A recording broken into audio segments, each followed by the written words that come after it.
Welcome, Flirking Kittens, to Geek Salad's Retro Movie Reviews from the Geek Salad Podcast. I'm Andy. And I'm Mike. And tonight we are going to continue on with our trail of some MCU movies that have kind of been, maybe not review blind spots, but I feel like, at least for Mike, just blind spots in general, stuff that you haven't seen. Yeah. So you picked one that you really wanted to see. I picked one for next week that I really need you to see. And so tonight we are talking about the Marvels. Yes. Which was Mike's pick. I'm not like, well, this was Mike's pick. Oh yeah, because he freaking hates this movie. Yours. I actually do not. This is in the misaligned, maligned, I should say, movies of the MCU. This might be, and I'm talking the movies. This might be the one that I'm really like, I don't understand how this movie was not as well received. I don't understand why this didn't do so well at the box office. And then I remember the era that we live in. Yeah. Hard to believe that the follow-up to the most divisive billion-dollar MCU movie, people were going to not act normal about it. Yeah, especially when it's starring the same woman from that divisive one, plus a black woman and a Pakistani woman. Yeah, a Pakistani American woman. So yeah, it's hard to believe. Yeah, my monocle. It's and all right. So I was gonna get this out of the way real quick. Just prefacing with, I really enjoyed watching this, and I think I might have enjoyed it better on the second go around. I literally just finished watching it like earlier today, and I think I would enjoy it more on my second watch around as well. I still really enjoyed it. Yeah, but especially with a lot of Marvel movies, you always kind of, the first watch is always just kind of like you're taking in a full spectacle. The second watch, you're like able to kind of break down and take the whole movie in more. Right. This movie is, all right. So what I'm going to say about this movie and what might have hurt the movie is that this might be the movie that requires you to do the most homework. Yeah. Yeah, because it's linking together it's linking Captain Marvel together with WandaVision and Miss Marvel shows. Right. So. Right. There is a lot going on there. And quite honestly, if you want to get down to it, it might also about that. Oh, we haven't gotten to that, Jonna. Plus, this also premiered literally 2 days after the the SAG-AFTRA strike ended. Right.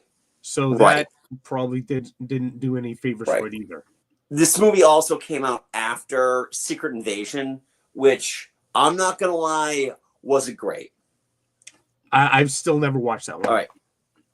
It is the weakest of the MCU shows. Absolutely the weakest of them, which is a shame because they finally gave Samuel Jackson a vehicle to work with. Yeah.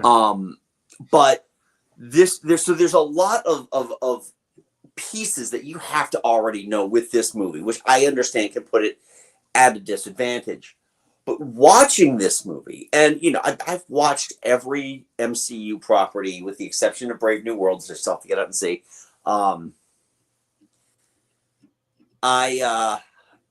really enjoyed this one. I had a great time because I feel like we have been stuck in a rut of superhero movies now need to be epic. They need to be Endgame, or if you really want to get down to it, you want them to be like the Zack Snyder Justice League or The Boys or Invincible or something like that. So when a superhero movie comes along that is just, it's a pure popcorn that's tied into the greater story, which hopefully we'll explore at some point if we ever get Young Avengers.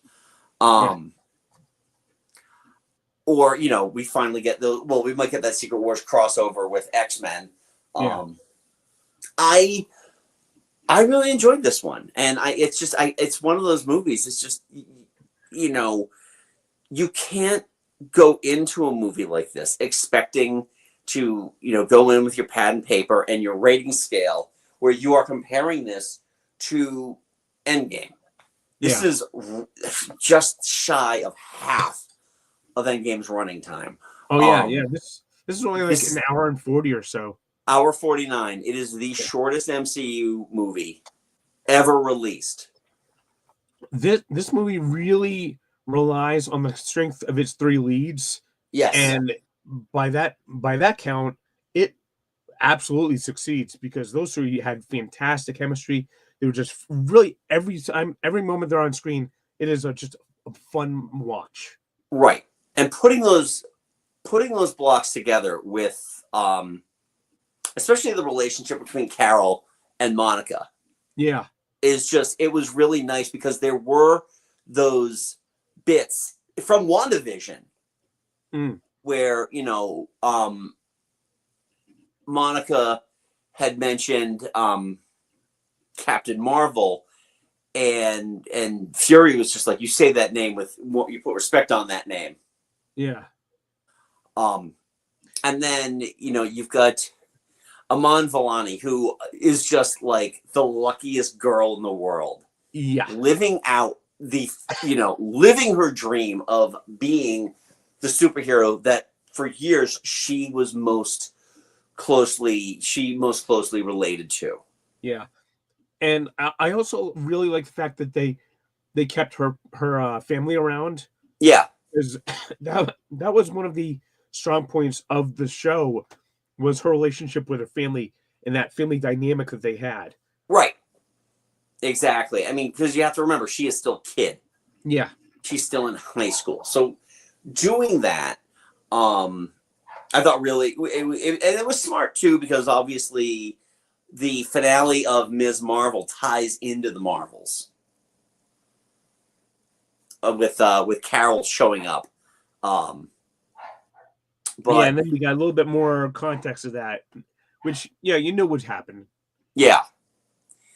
I think that there's a lot of cool things. I mentioned this to you yesterday as well about some of the criticism levied on this movie was people getting kind of sick of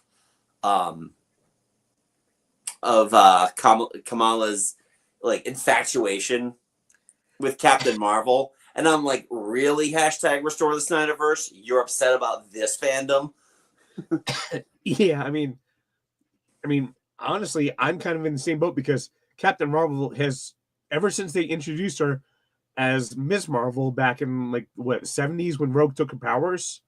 Before Rogue took her powers, she was, and I'll go over that in a second because there's a lot of ties there.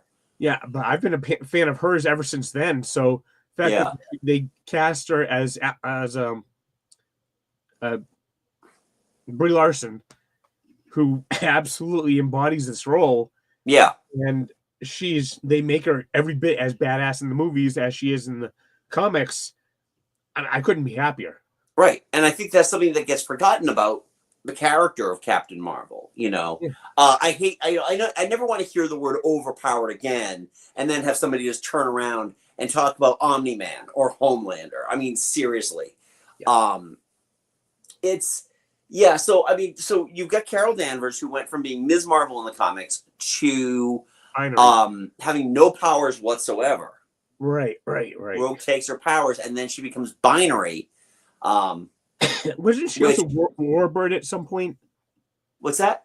Wasn't she also Warbird? Yes. So after she got her Marvel powers back, she was Warbird for a while, and then took the Captain Marvel moniker. That whole thing is essentially based on the fact Marvel Comics has to constantly have a character with the name Marvel in there to retain the Captain Marvel rights.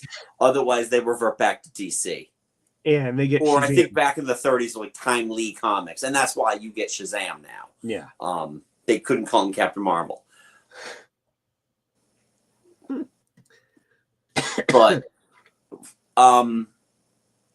Yeah, and it was nice too to see Lashana Lynch come back. You know, there were nice little flashbacks, but to remind you of who she is, but then having her be binary Yeah. in this alternate reality. Yeah. Well, kind of the Fox universe in a sense. Is the Fox universe in a sense, because you did get Kelsey Grammer back as well as Beast.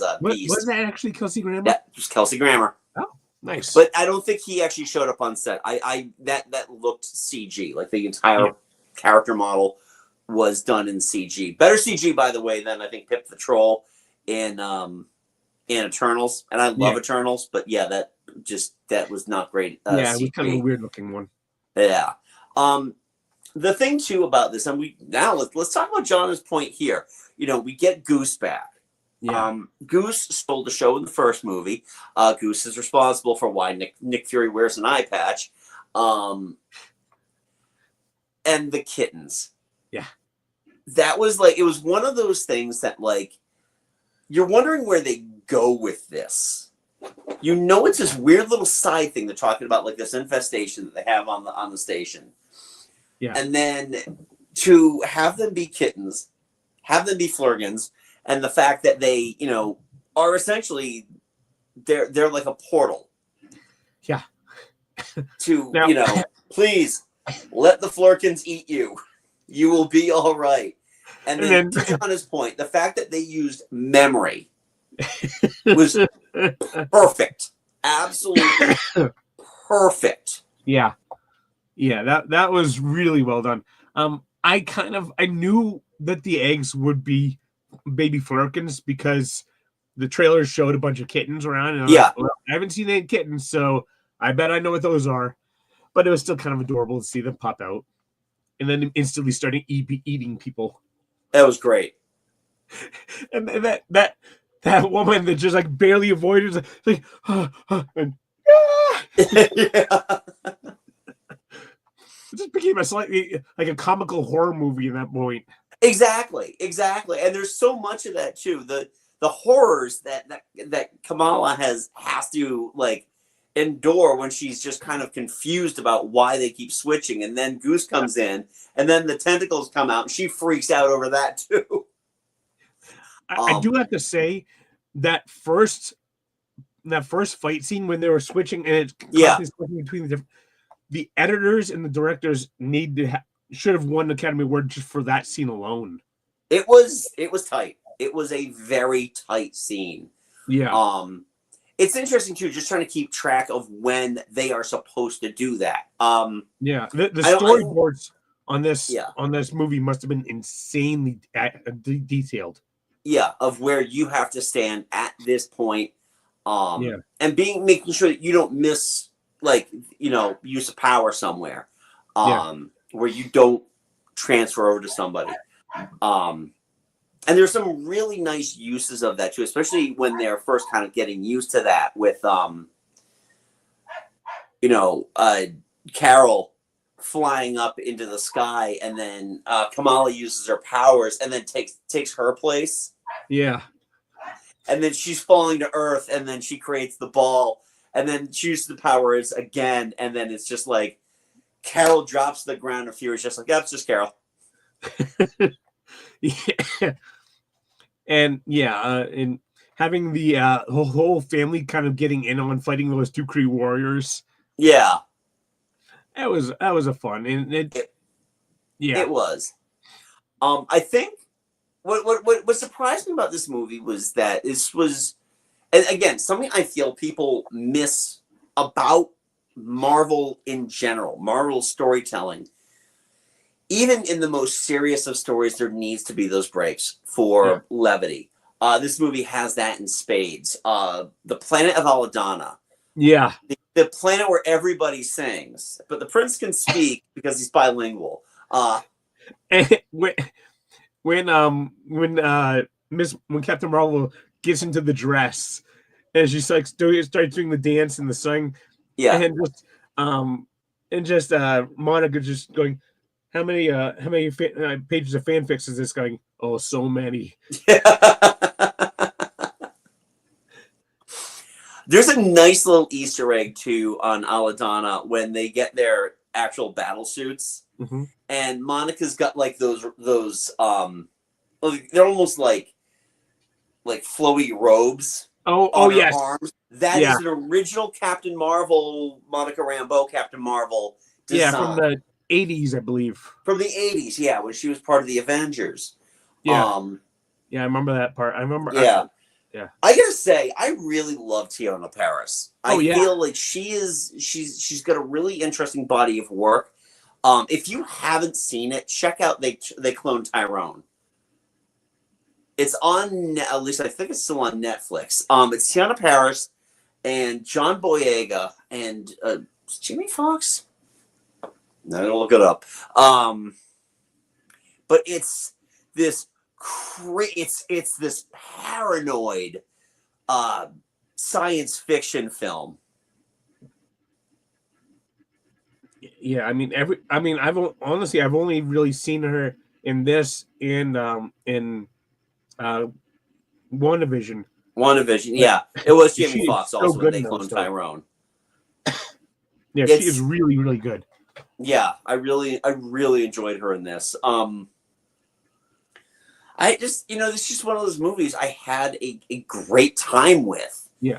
Um, one thing is this kind of weird saying about it is that it felt, despite the fact that they're trying to protect all the universe and time, space and time and all that, it felt very low key, very, very like the stakes are huge, but it didn't feel like it was a huge stake. right. And maybe I know a lot of people kind of took issue to that there weren't higher there weren't higher perceived stakes. I mean, Yeah. when the Earth is in peril, that's a high stake.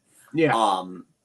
And with this one, this is kind of the thing that might have been one or two comic book issues versus a graphic novel. Yeah. Or like this epic year-long series. Yeah. This is kind of and again, coming from somebody who read a lot of comic books in the 80s, this is kind of what I'm used to. We didn't have epics until we had Secret Wars.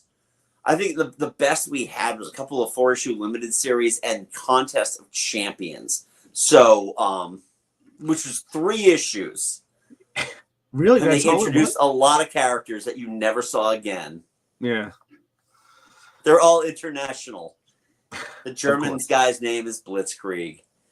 The Irish hero's power is luck.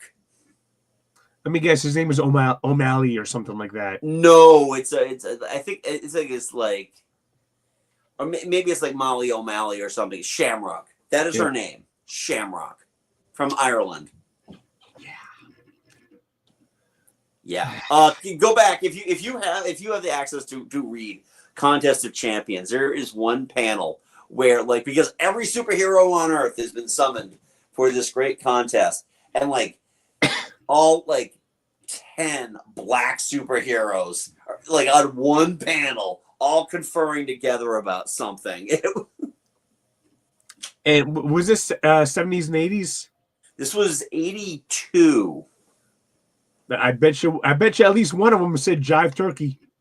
I don't think so, because I don't think they let actually now I'm like trying to think, does Luke Cage actually like one of the contestants that they picked? Now we got to go back and read it. Thanks, Mike. Yeah, overall, I mean, what was nice about this movie too, and this actually kind of ties into what we were just talking about here, that Nia DaCosta is the first black woman to direct an MCU movie. Yeah. And I feel like she let everybody kind of have a lot more freedom. There's a line, I know, I saw somebody take issue with this, like this was written dialogue in a script, when Samuel L. Jackson's trying to tell Monica that she can fly, she's just got to kind of concentrate on it. He's like, she's black girl magic. And somebody like took issue with that. I'm like, that is improv. That's improv. Yeah. There are probably like 15 different takes of that thing where he kept saying something different, because that's what Marvel does. The melted ice cream line in Endgame is one of those things. And let's face it, black girl magic, that sounds like something that Samuel L. Jackson would say. Absolutely. So overall, I I really dug this movie. I mean, it's not going to be part of my top 10. No. I mean, out of 33 movies, it's not.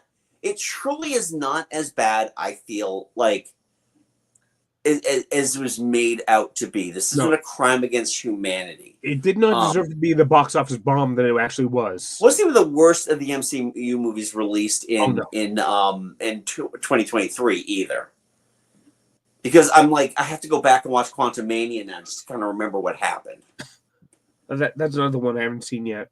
Okay, yeah.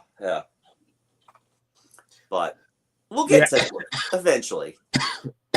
Oh, sorry. Oh dear. Yeah. Yeah. I think with that said, we should probably wrap this up so you don't, cough up longer. No, it's not that bad. Not anymore. Yeah. I will say I wanted to like this one more, but it was still a really fun trip. The villain was effective. Not effective, but it's the same. It's Marvel has a villain problem. Yeah, DC has a hero problem. Marvel has a villain problem. I would say not nearly as bad as I thought. The former, the other guy that wielded the hammer. Oh, Ronan. Yes, I liked her more than I liked Ronan. Yeah, we got. I can see that. I can understand that. I know that. I mean, a lot of delays came through with that. Yeah. But at the same time, introducing where they introduced Photon. Oh yeah, we were just talking about that, Black Darn. Absolutely. Oh, absolutely. I feel like if you're introducing Monica Rambeau into this, which I was so psyched that they did that in WandaVision, you still, God, that was only 2.5 years. Really? God, everything seems so long.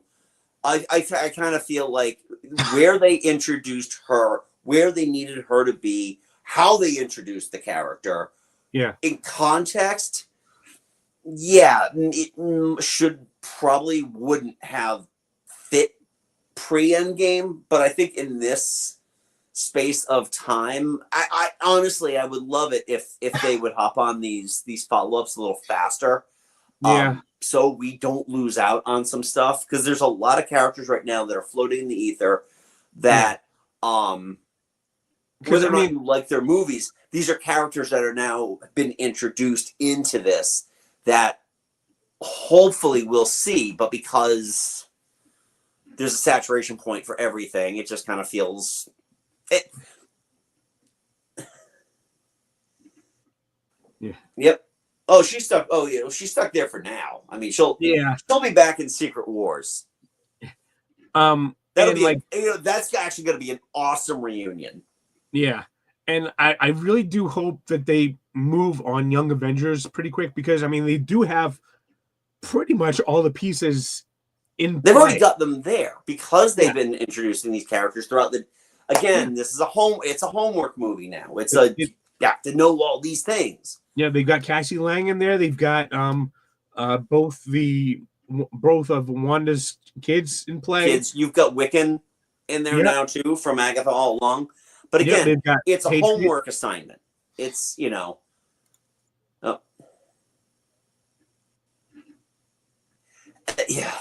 nature of filmmaking, though. There's a lot going on there, and it's like, we want these characters to come out, but at the same time, there is, we've hit that saturation point. I think I don't get tired of these, because this is something that I genuinely love. I jump on the Marvel shows when they come on to Disney Plus. Agatha All Along, I was there for every episode of that. I'm loving Daredevil Born Again right now. I watched Echo. I watched all 7 episodes of Echo.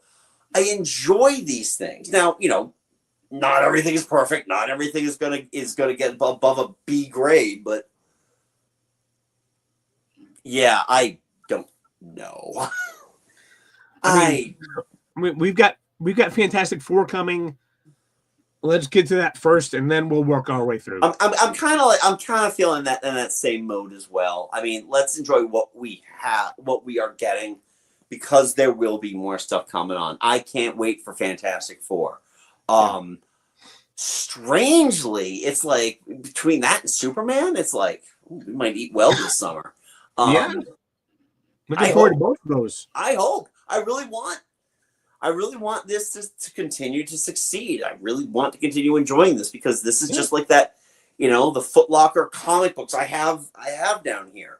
It's like it's this never-ending series of stories that we've grown up with. We're introduced to characters, and good or bad. I mean, no one has to like every single movie. Yeah, Secret Wars is good. Now, my thing is, I read Secret Wars in the 80s. So all of my Secret Wars knowledge, I've read Secret Wars 2, not Secret Wars 2, because that was the one with the Beyonder that had that's its own thing. We're not going to talk about that. But when they redid Secret Wars about 10 years ago, I've read those, and I know that's what they're going to be taking from, because that's where the multiverses collide. But god damn, I would love a Secret Wars 84 movie. Complete with those shields with a lenticular thing. Speaking of the newer Secret Wars comic book series, there was a Deadpool issue where he was part of that, and he found the shields. Of course he did. Oh, it was awesome. It was awesome. So check that out. Overall, I enjoyed this. Yes, as did I. Yes. So that's the Marvels. So thank you, everybody who came and viewed this one. Black Marv, welcome to the channel, man. Don't forget that subscribe button, thumbs up, all that stuff. Yeah, and that was 3 years ago. Oh my god. Everything is just so far away now. Yeah, it's well, whenever they get back around to doing the incursions again, I'm sure they'll be like, one of those. All right, let's go back to this. This is what an incursion is and all that. Then Rick Moranis looks at the camera and goes, "Everybody got that?" But yeah, no, I'm looking forward to that reference. So, well, thank you so much for joining us. We want to know, what are your thoughts on the Marvels? And I'm going to task you with this. Watch it a second time. Watch it with fresh eyes. And just, enjoy it for what it is. It really is. I mean, again, I'm never going to yuck anybody's yum, nor will I yum anybody's yuck. But there's just, sometimes you just have fun. This is a very serious time we're living in right now. Have some fun. Let me love what I love.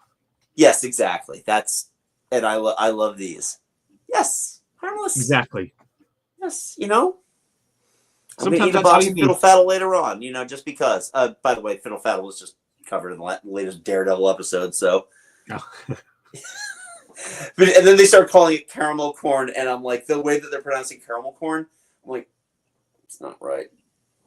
Whatever it is, it's not right. I understand that Charlie Cox is trying to hide a very thick Irish accent, but still. No excuse. So anyway, hope you like what you saw here. Don't forget to subscribe, thumbs up. Let us know in the comments upon a second viewing of the Marvels. What are your thoughts on that? Leave those polite comments below. Be nice. Also, Mike and I host a little podcast called Geek Salad. You can check that out wherever you get your podcasts. I'm not listing them out because they change all the time. Yeah. Just listen to it. You can also get the audio feed here on YouTube. Thanks, Black Marv. Thanks for joining us. Yeah. It was great to have no people around. Yeah, I love it. So our latest episode that launched last week, side one of our Music in 1995, will have its second side released.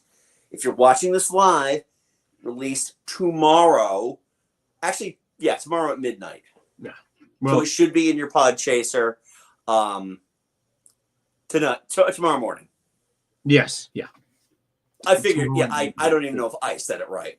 So check that out where we discuss our favorite albums of 1995. It is a bit longer than the first one, so you got that. Also, you can follow us on the socials. We are on Facebook at Geek Salad Podcast and Blue Sky at Geek Salad Radio. So check out our stuff there. Give us a follow. As long as I figure you're not a scam, I will follow back. Woo-hoo. Woohoo! So anyway, until next time, I'm Andy. I'm Mike. Go forth and be nerdful. We'll talk to you later. Bye-bye. Higher, further, faster.